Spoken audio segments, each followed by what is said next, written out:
Vamos abrir a palavra de Deus em 2 Timóteo 1,7. Segunda carta de Paulo a Timóteo, seu filho amado. 2 Timóteo 1,7. Diz assim na nova versão internacional: pois Deus não nos deu espírito de covardia, mas de poder, de amor e de equilíbrio. Amém? Feche teus olhos agora. Senhor amado, nós te louvamos, te bendizemos e queremos que o Senhor fale através do pregador. Que o homem desapareça, que o Senhor cresça e que essa palavra possa ser processada e que nós possamos ter a capacidade e a coragem de colocá-la em prática, pelo poder do nome de Jesus. Amém e amém. Pode sentar, queridos. Louvado seja o nome do Senhor. Eu sou uma pessoa que eu adoro ler. Quem me conhece sabe que eu passo muito tempo lendo. A minha biblioteca é bem vasta. Eu tenho muitos livros. Além dos livros físicos, eu tenho muitos livros digitais. Eu tenho vários cursos. Eu tenho várias graduações. Eu tenho várias pós. Estou terminando uma ainda agora esse ano também. Pós de gestão, de automação e inteligência artificial. Eu estou sempre buscando conhecimento. E teologicamente eu me aprofundo, eu vou para o hebraico, eu vou para o grego, eu vou para as línguas originais, eu procuro compreender e entender o que o autor quer dizer naquela frase, naquele versículo. Mas eu cheguei a uma conclusão. Eu quero colocar para vocês essa conclusão. Que o que importa não é a quantidade de coisas que você sabe, mas sim a quantidade de coisas que você aplica. Ou seja, não adianta saber muito teoricamente se você não aplica. Então é melhor saber menos e aplicar mais do que ter muito conhecimento e não aplicar. Pastor, isso é bíblico? Sim. A Bíblia diz que nós vamos ser julgados pelas palavras, pelas ações, pelas omissões, inclusive pelos nossos pensamentos, pela intenção do nosso coração. Então, quanto mais nós soubermos, maior vai ser o peso na hora do julgamento. Porque o julgamento vai estar ligado a vários critérios. Um dos critérios é, quanto mais o Senhor nos deu, maior vai ser a cobrança na hora do julgamento. Então, por isso, o principal hoje, que eu quero deixar para vocês é: apliquem aquilo que vocês estão aprendendo. Não fique só com essa obesidade intelectual, de querer aprender mais, querer saber mais, para poder explicar para os outros. Não, vivam aquilo, porque a nossa pregação ela tem que ser coerente com aquilo que nós vivemos. Nós pregamos o que nós vivemos e nós vivemos o que nós pregamos. Porque essa incoerência entre o pregar e o não viver, isso se torna um escândalo. A incoerência entre o que as pessoas falam para os outros fazerem e a pessoa não faz, se torna um escândalo, uma pedra de tropeço. Então o melhor é saber menos e aplicar mais do que saber muito e aplicar pouco. Porque Jesus falava: ai de vós, escribas e fariseus hipócritas, porque colocam um jugo, um peso pesado que os seus alunos não conseguem carregar, e nem com dedo mínimo, nem com dedo, vocês não querem fazer um esforço. Então, quanto mais nós soubermos, maior vai ser o julgamento nosso no dia do juízo. Então, uma palavra não só de pastor, mas também de mestre, de professor aqui de vocês. Apliquem tudo que vocês sabem, principalmente a lei de Deus, os mandamentos do Senhor. E a palavra de Deus diz que a lei não é pesada, o mandamento não é pesado. Quando nós compreendemos que há uma inteligência, quando nós compreendemos que há um fundamento, fica mais fácil, porque é uma explicação. Então, tudo que tem um porquê, tudo que tem um motivo, tudo que tem uma causa, fica mais fácil colocar em prática. Então, primeira coisa na Bíblia, tudo que tem está firmado no maior mandamento. E o maior mandamento é amar. Se Deus diz, se desvia do mal, se desvia da tentação, se desvia da bebida, se desvia do cigarro, se desvia da pornografia, se desvia. Por quê? Porque automaticamente, se a gente entrar naquele buraco, a gente vai cair e a gente vai se quebrar, a gente vai se machucar. Então, quando Deus ele fala, ele orienta, ele chama atenção, é para o nosso bem. Porque a palavra de Deus diz que Deus corrige a quem Ele ama e açoita a quem Ele quer bem. Hebreus 13:6. Então, a palavra de Deus, ela é verdadeira, e a palavra de Deus, ela tem um porquê, tem um motivo, tem uma causa. Ou seja, evitar a dor, evitar o sofrimento, evitar a prisão. Então, no primeiro momento, nós estamos bem, entre aspas, satisfazendo a carne, os desejos, mas depois vem a culpa, a mágoa, o ressentimento, a frustração. Todos nós sabemos o que é isso. Aqui, Paulo estava escrevendo a Timóteo. Quem era Timóteo? Um filho espiritual, alguém que Paulo deixou no seu lugar para tomar conta de uma igreja grande, que é a igreja de Éfeso. E Timóteo era novo, então ele estava orientando um pastor novato que tinha assumido uma grande igreja para pastorear, para cuidar. E quem sabe Timóteo, ele tinha muitos questionamentos. Será que eu sou bom o suficiente? Será que eu não vou me perder? Eu estou substituindo Paulo. Quem sou eu na fila do pão para substituir Paulo? O grande apóstolo, aquele homem que fala com Deus e ouve a Deus, que tem visões das regiões celestiais. E Timóteo, provavelmente assim como eu, assim como tu, também tinha muitas dúvidas. E aqui ele está dizendo que, pois Deus não nos deu espírito de covardia. Em outra tradução diz espírito de medo. Nós temos 6 emoções básicas. A primeira, medo. A segunda, tristeza. A terceira, alegria. A quarta, raiva. A quinta, nojo. Ou seja, nós temos 6 emoções básicas. Essas emoções básicas, elas se dividem em outras emoções. O medo, por exemplo, se divide em preocupação, ansiedade, depressão. São sintomas, na realidade, do medo, porque a origem é o medo. Então, quando nós começamos a compreender que alguma coisa está acontecendo, tem sinais, tem evidências, tem consequências em nossa fala, em nosso comportamento, mas a origem é o medo. E esse medo é uma crença, é uma raiz que atrapalha, e porque é inconsciente, nem sempre a gente observa, mas a gente não age por causa do medo. Então o medo, ele é algo bom, por um lado, porque nos evita que a gente se coloque em perigo, evita que a gente assuma riscos desnecessários. Por exemplo, se alguém, quem é casado aqui, levanta a mão. Se você é casado, se não tiver medo de perder o teu cônjuge, o que vai acontecer?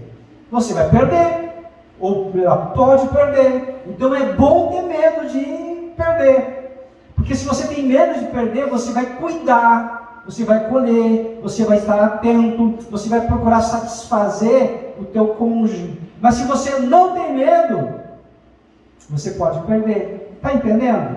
Então o medo, por um lado, ele é positivo, porque faz com que a gente pense nas possibilidades e crie um plano de ação. A gente vai usar a prudência, e a prudência, como diz lá em Provérbios, ela é irmã da sabedoria. Sabedoria é fazer o que é certo na hora certa e da forma certa. A prudência é avaliar as consequências de cada ação, avaliar os riscos que eu estou tomando por causa de uma atitude que eu estou fazendo, ou de uma palavra que eu estou proferindo, ou me comunicando, verbal ou não verbalmente. Então, é importante eu entender que o medo foi colocado por Deus dentro de mim, porque ele tem uma função. Então, uma função positiva, de sobrevivência, análise de risco. Isso é importante. Só que quando o medo, ele ultrapassa esses limites, ele começa a entrar na esfera emocional e pode até mesmo vir a ser um espírito, que é um espírito do medo, que aí entra o pânico, o terror noturno, aquilo que nos atormenta, aquilo que nos tira a paz, aquilo que faz a gente ficar totalmente paralisado. Mas o medo, quando ele entra dentro de nós, faz com que a gente tenha algumas atitudes. Ou a gente paralisa, ou a gente foge, ou a gente ataca.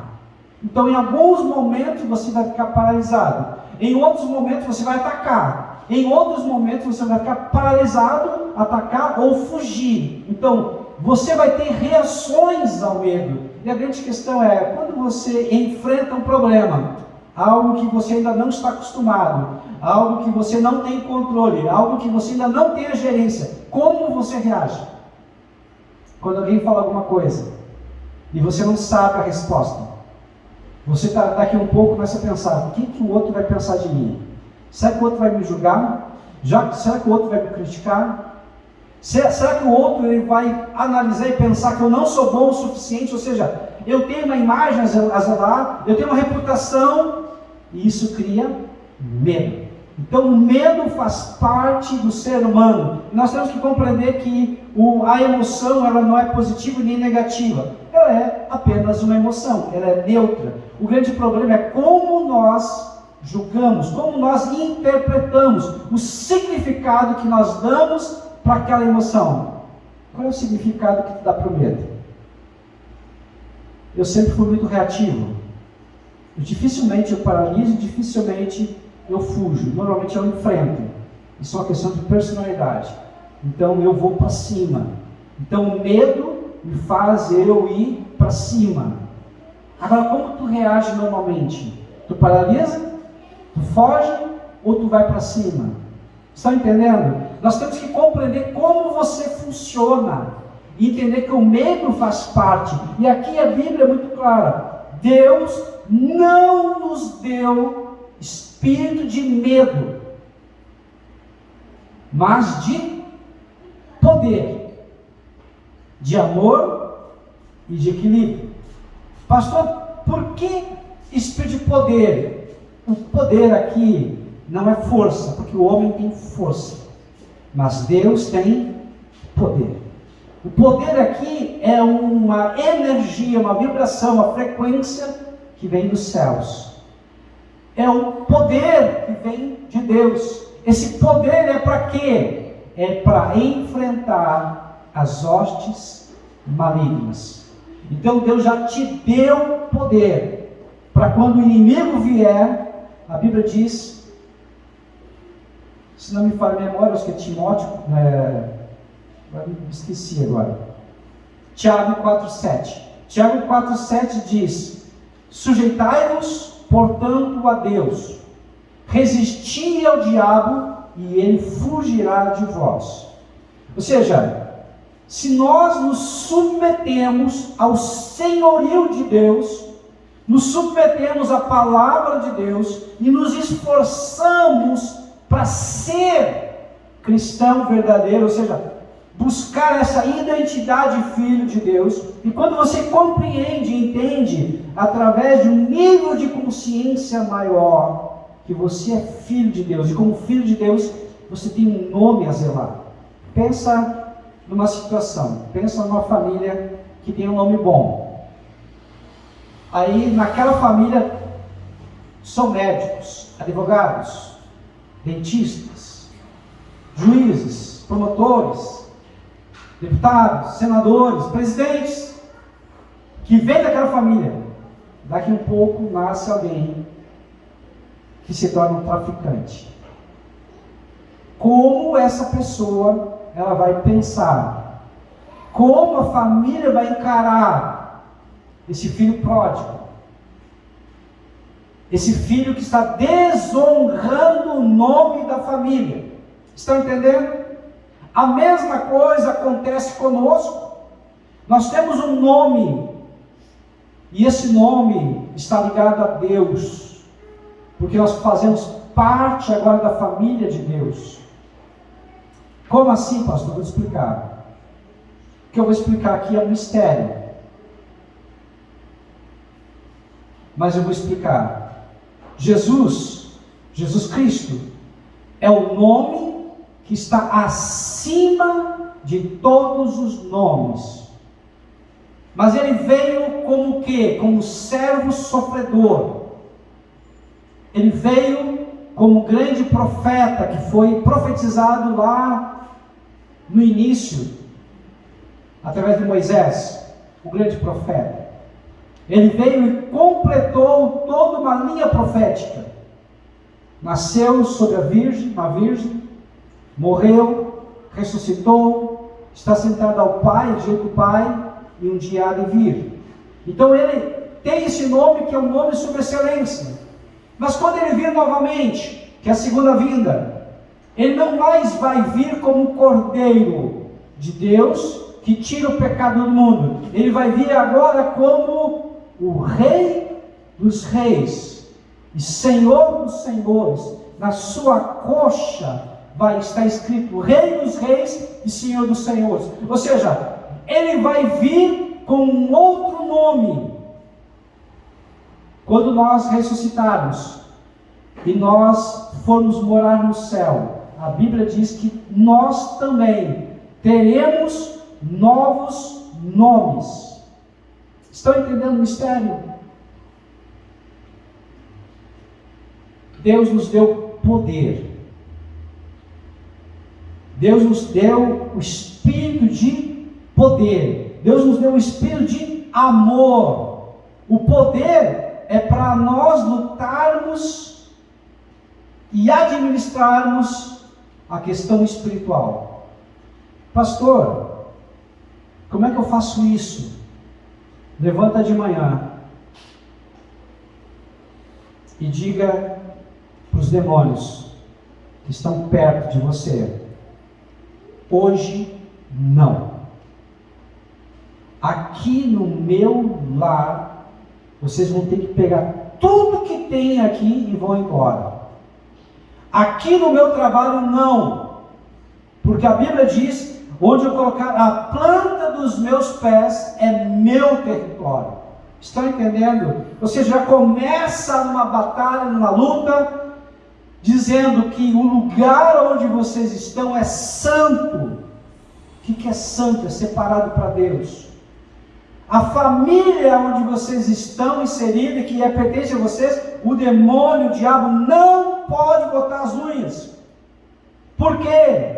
Porque eu sei quem eu sou. Além de ser filho de Deus, eu sou um guerreiro, um soldado. E eu sei que eu preciso estar totalmente com a armadura de Deus. Efésios 6, 10 em diante. Então eu começo o quê? O meu dia, de uma forma consciente, profética, determinando aonde eu estiver e quem está comigo, o Senhor vai proteger, vai guardar. Estão entendendo? Isso é aplicar o poder de Deus. Quando alguém se levantar contra mim, eu não vou brigar com a pessoa, mas mentalmente eu vou dizer: diabo, demônio, você que está usando esse meu colega, minha colega, para trazer divisão, trazer fofoca, neste momento agora, sai da vida dela, porque eu estou aqui presente e aqui no meu lugar tem que ter luz. Estão entendendo? Você vai se posicionar como homem, como mulher de Deus, e não vai permitir que o mal avance. Isto é o que? É o que a Bíblia diz: as portas do inferno não podem prevalecer sobre a igreja do Senhor. Mas como é que as portas do inferno prevalecem? Quando eu sou frouxo, quando eu não me posiciono, quando eu não oro, quando eu não luto, quando eu não tenho esse poder de Deus de observar que as coisas não estão legais. Então eu preciso estar atento ao mundo espiritual. Então Deus já me deu esse poder para estar atento ao mundo espiritual e me posicionar como luz e sal. Onde eu estiver, a luz de Cristo vai brilhar. Onde eu estiver, eu vou falar do Senhor Jesus, mas não de uma forma que vai ser chato para as pessoas. Eu vou me posicionar com elegância, com firmeza, com afetividade, com amor, com carinho, com acolhimento. E as pessoas vão ver que há um homem de Deus, há uma mulher de Deus. E Deus vai brilhar, o nome de Deus vai ser glorificado. Então, Deus não nos deu espírito de covardia, espírito de medo, mas espírito de poder. Esse poder é você entender que é filho de Deus, guerreiro, e se posicionar. Deus não nos deu espírito de covardia, mas espírito de amor. O que isso significa? Primeiro, eu me encho de Deus.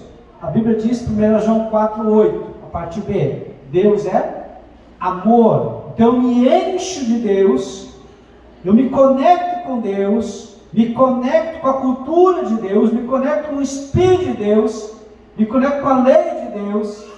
O que acontece? Eu vou estar cheio de amor.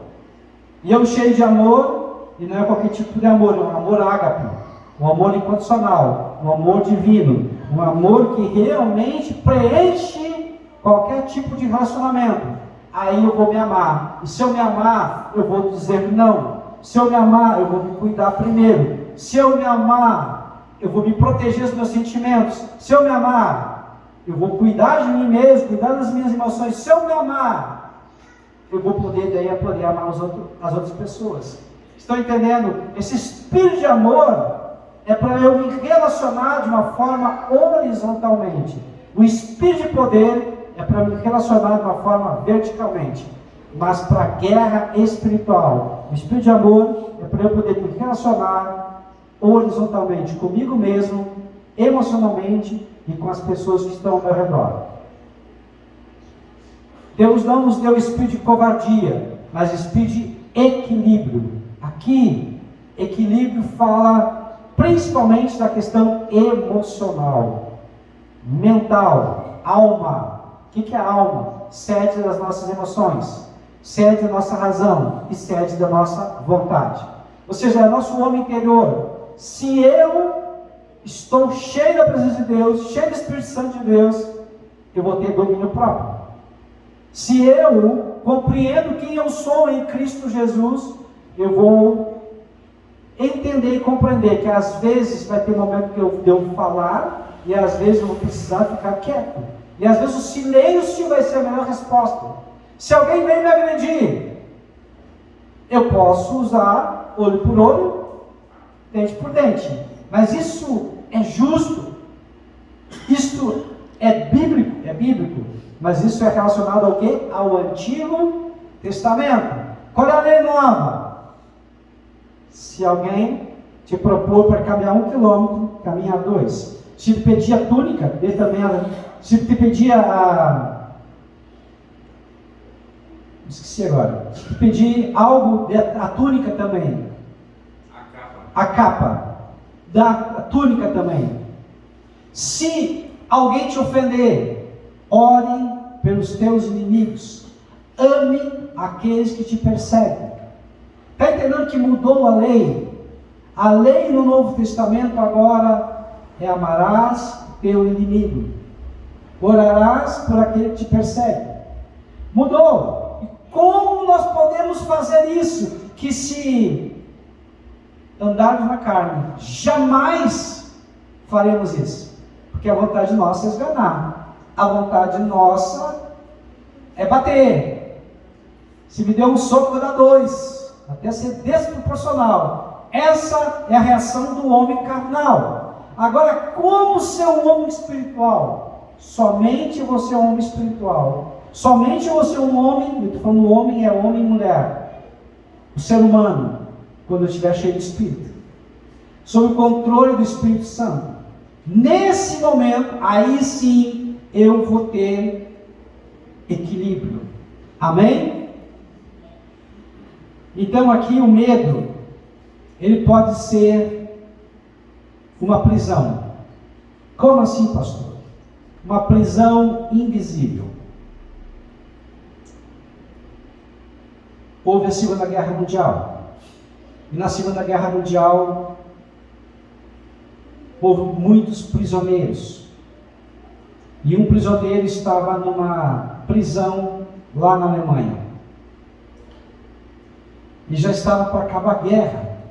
E ele, desesperado, porque ele achou que seria morto, e ele começou a pensar em todas as possibilidades, tudo aquilo que poderia acontecer com ele, todas as judiarias, o sofrimento que ele poderia sofrer.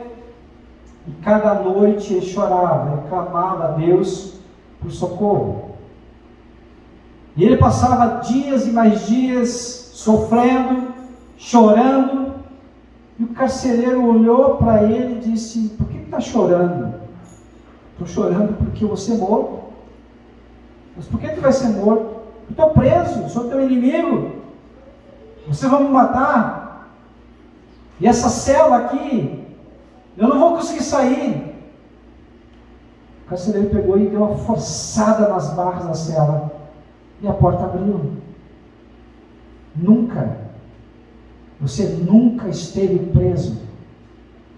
A cela é pesada, difícil de se mover, mas na realidade, você sempre esteve livre. Pastor, o que isso quer dizer? Que nós temos prisões espirituais, físicas e emocionais. E às vezes nós estamos nos queixando, às vezes nós damos um valor muito grande e o problema é tão pequeno. E a grande questão é: a fé é um agente que transforma em ação, em coragem. Mas há prisões que nós precisamos compreendê-las. Então o medo é uma reação e uma prisão invisível que nos paralisa, que nos rouba nossos sonhos e trava decisões e nos impede de viver o que Deus planejou para mim e para ti. Então o medo não é um sinal de cautela, mas um ladrão de destino. Às vezes nós queremos fingir: mas eu não vou fazer tal coisa porque isso pode ser perigoso. Assuma alguns riscos. Tem alguns riscos que são necessários.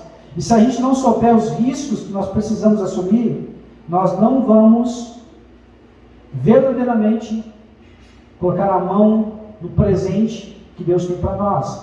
Imagina uma mesa aqui na frente.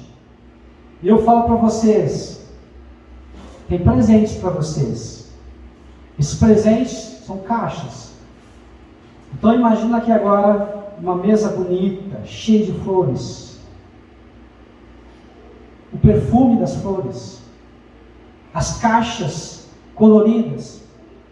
Só que dentro das caixas há algo que você não sabe o que é, porque ela está envolta na caixa. E tem algumas coisas que você já vai tirar daqui agora e já vai poder usar. Mas tem outra que é um vale presente. Então imagina uma caixa que você pega e abre, tem vale uma moto, vale um carro, vale uma casa, vale um apartamento. Estão entendendo? Vale um negócio, vale uma promoção. É um sonho. Só que você só fica no desejo. Você só fica no querer. Você vai obter esse sonho, vai se concretizar se você continuar apenas sentado? Sim ou não? Não, né? Como vai ser realizado? Vai ser realizado no momento que você levanta, me perdoe a palavra, levanta a bunda da cadeira, vem até aqui, tem uma ação, pega a caixa e ainda por cima abre. Porque só pegar a caixa e não abrir, não vai resolver. O homem de Deus, ele era muito humilde, espiritual, lia a palavra, meditava na palavra, jejuava, ajudava os pobres. Ele era um grande homem de Deus, intercedia para as pessoas. Um dia ele morreu. Quando chegou no céu, o Senhor disse para os anjos: este aqui, eu faço questão de mostrar o céu para ele. E começou a mostrar o céu e coisas lindas, maravilhosas, como a Bíblia diz: nem olhos viram, nem ouvidos ouviram, nem jamais penetrou no coração do homem aquilo que Deus planejou para ele. Aí o que aconteceu? Jesus começou e levou ele até várias portas. Abriu a primeira porta e viu um carro lindo. Ele disse: meu mestre, era o carro dos meus sonhos, eu sempre sonhei com aquele carro. Enquanto isso, o meu carro tinha que estar sempre empurrando, porque não pegava só no tranco. Parava um pouco em casa, outro pouco na oficina. Bebia muito combustível, gastava muito com ele. Abriu outra porta, viu uma casa maravilhosa, cheia de flores. E disse: Senhor, a casa que eu sempre sonhei. E assim Jesus foi abrindo porta por porta. Ele falava: eu sempre quis tanto isso. Jesus olhou para ele e disse: meu filho, tudo isso era teu. Tudo isso eu desejava dar para ti, mas você nunca concebeu a possibilidade de receber.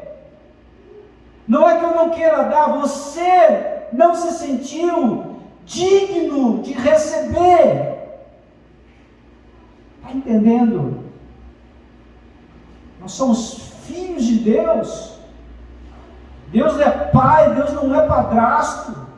E perdoa os padrastos, mas é uma forma de expressão. Deus ama, Deus quer bem, Deus quer o melhor. Jesus disse, a minha palavra diz, João 10:10, eu vim para que tenham vida e a tenham em abundância. Não te coloquei como cauda, mas como cabeça. Tem tantas promessas de bênçãos, e às vezes a gente fica pegando as migalhas, como um cachorrinho que come as migalhas que cai da mesa dos seus donos. Não é para ser assim. Então o medo não é um sinal de cautela, mas um ladrão de destino. Deus tem o melhor para mim e para você.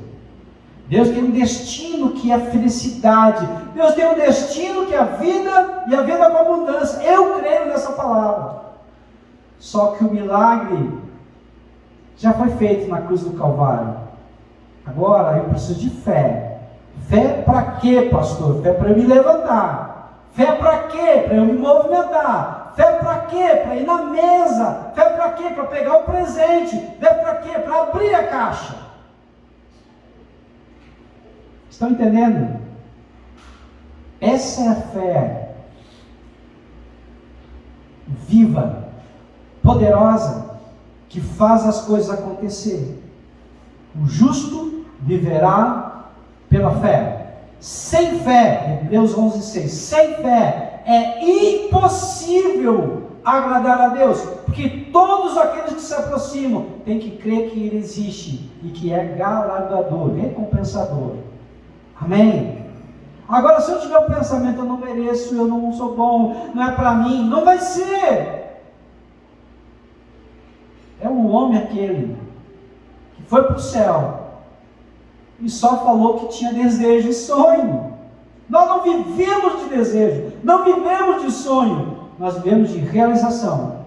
Podemos ter um mural de sonho, mas o mural de sonho é para nos influenciar, para termos ações verdadeiras em prol, em direção aos sonhos, à realização do sonho. Mas para isso, Deus tem uma palavra para você hoje. Josué 1:9, não te mandei eu? Seja forte e corajoso, eu sou contigo. Onde você estiveres, aonde você pisar, vai ser teu território. Tudo que eu fiz com o meu servo Moisés, falei com você também. Então, se a gente crê nas promessas de Deus, isso vai nos dar energia, força para conquistar. Amém? Compreende isso? Ficou claro? O medo distorce a nossa realidade.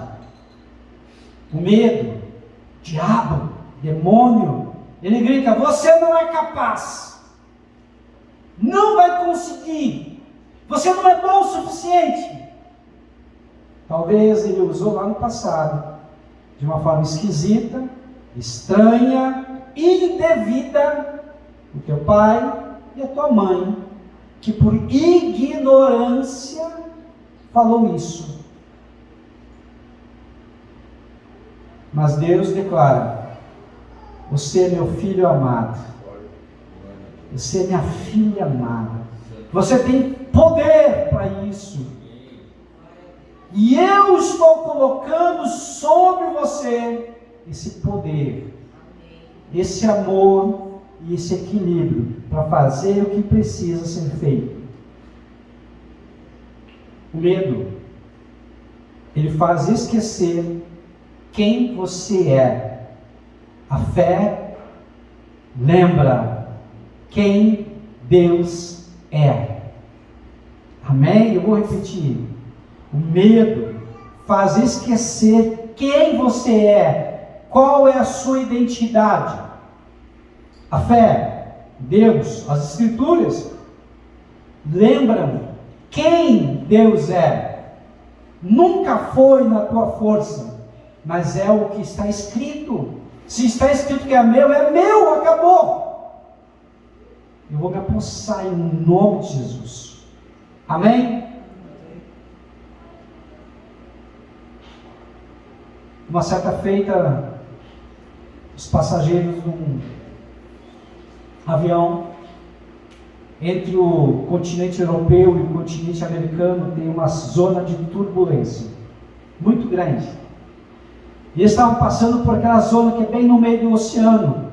E lá o avião começou a chacoalhar, e lá algumas coisas começaram a cair, máscaras começaram a cair, e um gritou: vai cair! E o desespero tomou conta. As pessoas ficaram com muito medo. Lá na frente, menininho de 10 anos, bem tranquilo, nada fazia com que ele ficasse com medo. E as pessoas apavoradas, e a aeromoça: põe o cinto, fique tranquilo, fique em paz, está tudo bem. Mas só aumentava o gritirio, só aumentava a gritaria, o nervosismo. E uma senhora, a mais agitada, ansiosa, se levantou, foi até aquele menino e disse: menino, como é que você não está com medo? Todo mundo está apavorado e você não tem medo. O menino olhou para ela, sorridente, calmo, em paz, disse: o piloto é o meu pai. O piloto é o meu pai. E eu confio no meu pai. Eu tenho segurança completa no meu pai. Como vou ficar com medo se o meu pai está na direção? Estão entendendo, queridos? Se você compreender que Deus, que é o piloto, que a tua vida, a tua família, os teus negócios, tudo está nas mãos de Deus, por que ter medo? Por que entrar em depressão? Por que ter ansiedade? Se o Senhor cuida de tudo, acabou. Amém? O medo cai quando eu ajo com fé. Quando eu creio, milagres acontecem. Quando eu acredito, quando eu verbalizo, quando eu profetizo aquilo que já está na palavra de Deus, milagres começam a acontecer. Amém? Amém. Então, como é que nós devemos agir diante do medo? Primeiro, busca a Deus. Busca a Deus com todo o teu coração. Busca a Deus de todas as tuas forças. Busca a Deus com todo o teu entendimento. Busca a Deus com todo o teu ser. Busca a Deus. Quando o medo vier dizer você é incapaz, quem pensa que você é, quem você pensa que é na fila do pão, eu sou filho de Deus. Eu sou herdeiro de todas as promessas de Deus. Você vai profetizar, você vai determinar, você vai calar aquela voz maldita que vem querendo te diminuir. Talvez no primeiro momento você vai ver aquela voz maldita como um gigante. Mas a Bíblia diz, Romanos 10, 17, a fé vem pelo ouvir e ouvir da palavra de Deus. Ou seja, quanto mais eu ouço, quanto mais eu profetizo, quanto mais eu falo, quanto mais eu mentalizo a palavra de Deus, mais fé eu tenho. Quanto maior a minha fé, eu vou crescendo, crescendo, crescendo. E o medo que era grande se torna agora pequeno. O medo que era gigante se torna agora não. O medo não vai acabar. O medo não vai diminuir. Quem aumenta é você. Deus coloca coragem em você. Deus coloca ousadia em você. Deus coloca determinação, força em você. Porque agora você não vê como homem. Você vê sob a ótica de Deus, da palavra de Deus. E quem vê assim, vê do alto. Quem vê do alto, tudo é baixo. Tudo é pequeno. Estão entendendo? Mudou a ótica. Mudou a forma, mudou o viés que você olha as coisas. Então, como devemos agir diante do medo? Buscar a Deus. Busque a Deus. E creia. Confia de todo o teu coração. Deus é contigo. Segunda forma, jejua. Se abstenha de algo prazeroso por um tempo. Para quê? Quando eu jejuo, eu mato a minha carne, fortaleço o meu espírito. Quando eu jejuo, eu começo a ouvir a voz de Deus com mais clareza. Quando eu jejuo, eu estou dizendo para Deus, Deus, estou entregando para Ti algo que para mim tem valor. E por tanto tempo, um dia, 2 dias, 3 dias, uma semana, não sei quantos dias, eu não vou tomar chimarrão, eu não vou tomar cafezinho, eu não vou comer doce, eu vou deixar de fazer algo que me dá prazer e alegria, e o Senhor sabe que me traz prazer e alegria, mas eu vou fazer isso, porque eu quero estar mais perto de Ti, eu vou fazer isso porque eu quero aprender a ouvir a Tua voz, eu vou fazer isso para tomar a coragem necessária para fazer o que tem que ser feito. Por isso que o jejum é importante. Eu vou pedir socorro.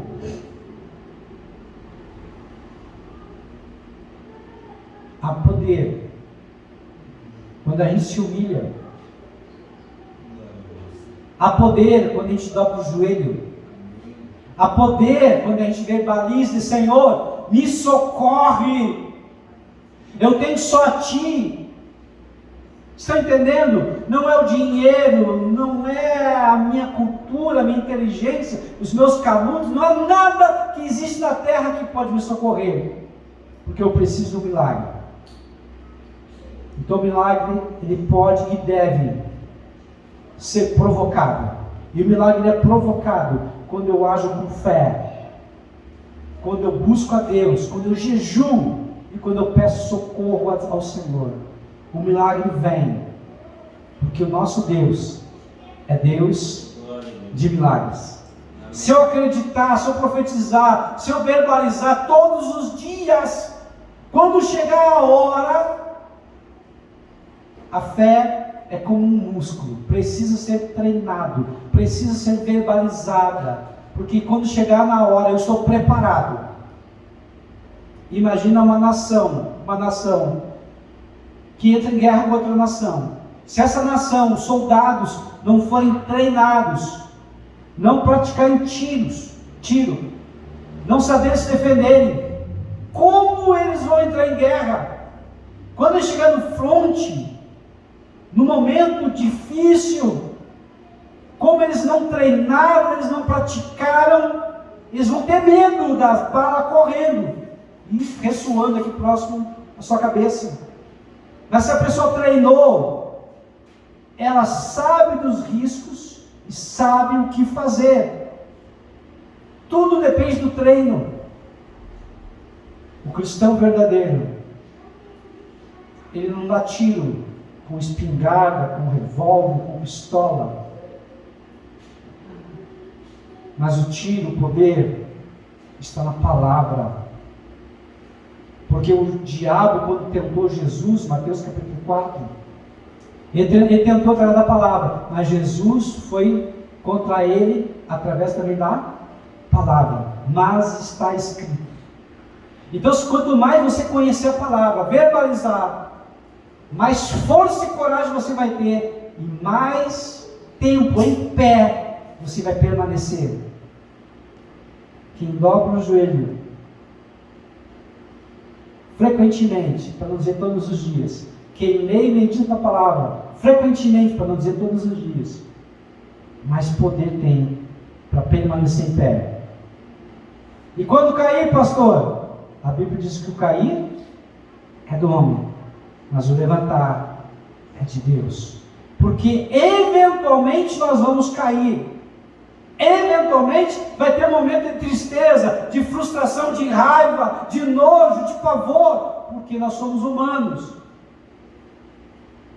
Momentos que a gente vai se sentir fraco. Momento que a gente não vai ter força. Mas como diz o Salmo 121, elevo os meus olhos para os montes. De onde me virá o socorro?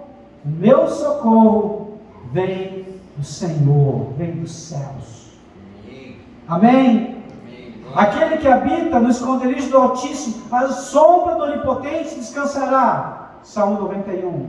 1000 cairão ao teu lado, 10.000 à tua direita, mas tu não serás atingido. Somente com os teus olhos olharás e verás a recompensa dos ímpios. Salmo 23. O Senhor é meu pastor, e nada me faltará. O Senhor é meu pastor e Ele me bastará. O Senhor é o meu pastor e o Senhor não me faltará.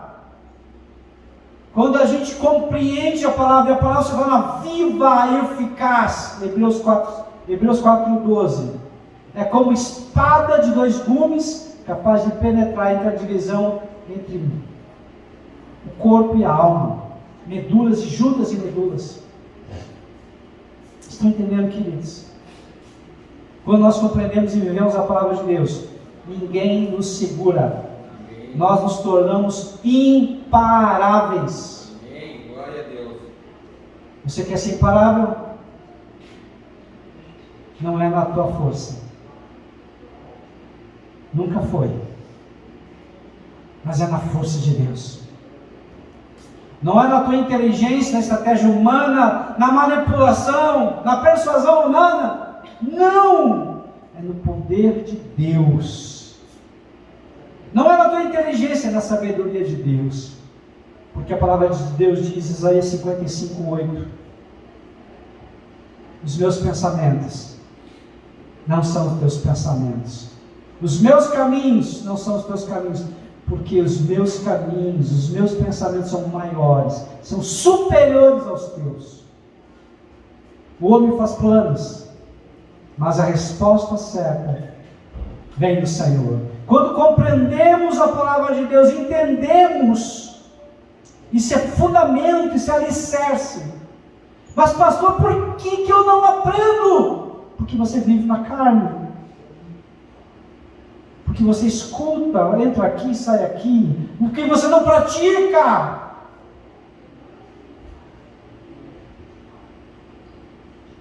Quando você tomar uma decisão e fizer a oração do revoltado. Pastor, o que é a oração do revoltado? A oração do revoltado é o chega. A oração do revoltado é o basta. A oração do revoltado é dizer, até aqui, agora não. Mas tem que ser com raiva. Tem que ser com intenção. Quando você fizer isso, você vai ver a tua vida mudar. a palavra de Deus, ela vai ser teu GPS, tua bússola, a tua direção. Vai aumentar o teu nível de consciência, vai aumentar a tua clareza e vai aumentar o teu poder. Pastor, então nunca mais vou pecar? Não estou dizendo isso. Você vai errar sim, vai pecar, porque nós somos humanos, mas cada vez mais vai errar menos. Cada vez mais você vai ser mais intencional. Cada vez mais a palavra de Deus vai estar tão viva na tua mente que você vai decidir entre pecar ou não pecar, porque o pecado vai ser apenas um acidente e não mais algo feito de uma forma constante. Estão entendendo? Amém? Amém. Glória a Deus. O que o medo pode causar? Fuga. Adão e Eva no jardim do Éden fugiram quando Deus veio. O pecado faz com que a gente fuja de Deus. A culpa nos corrói. O que o medo pode causar? Descrença, falta de fé. Os 12 espias, eles tiveram medo. O medo paralisa, o medo contamina e tira a fé das pessoas. O que o medo pode causar? Inibição, frustração, depressão. Elias, quando ele soube que Jezabel queria a cabeça dele, ele fugiu de medo. Amém? Então a fé não é a ausência de medo, é a decisão de não ser governado pelo medo. Eu vou repetir. A fé não é ausência de medo, é a decisão de não ser governado pelo medo. Vai com medo, mesmo assim. Vai apesar do medo. Amém? Você nunca vai agir sem ter um friozinho na barriga. Você nunca vai agir sem ter total controle, ainda mais quando as coisas são desconhecidas, novas, diferentes, e tem riscos. Isso vai produzir medo, faz parte da vida, mas você vai agir apesar do medo. Você vai agir porque não quer ser governado pelo medo. Você é governado por Deus. Fique em pé nesse momento. Amém? Jó 3,25 diz: o que eu mais receava me aconteceu, o que eu mais temia me sobreveio.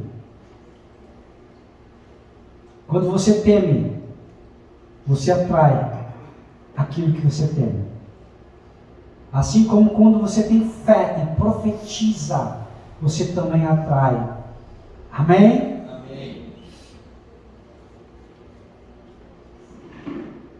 Uma senhora comprou